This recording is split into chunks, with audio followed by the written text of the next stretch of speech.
Hello everyone, this is Cody Lee of BlackCatBooks.org, author of I, the Dragon, Cruel and Beautiful, Rabbit Hole, King Dio, and the upcoming Lauren Frey. I have just finished Carmilla, the vampire classic that predated Dracula on my Kindle. They re-released some deluxe edition on Kindle. I have no idea what's so deluxe about it. It's just fucking Carmilla. I have no idea.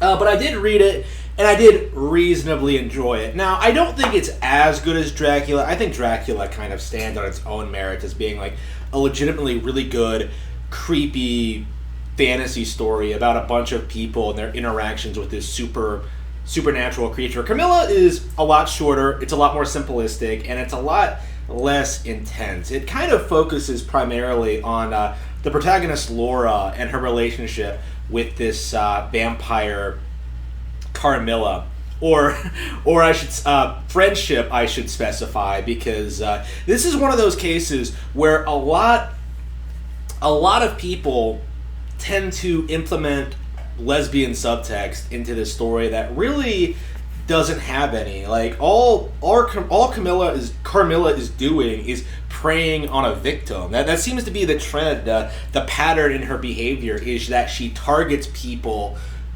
like her, other young women. That's kind of her thing. And in fact, at the end of the story, it even kind of acknowledges that she had a male lover while she was still alive. So that's completely debunked. Within like 5 seconds, within like actually reading the book, you will understand that lesbians do not fucking exist. But when it comes to like the story itself, I found it fairly enjoyable and pleasant to read.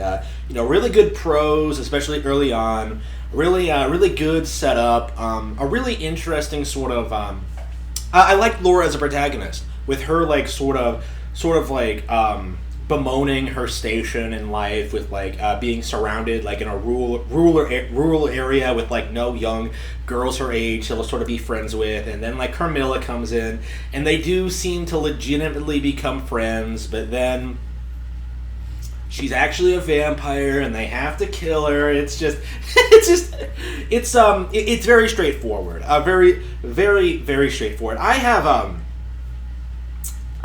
it's simple, but it works. It's perfectly functional, and if you're a fan of vampire literature, it's well worth checking out. Even if the one thing that this story has been kind of notorious for is not actually true.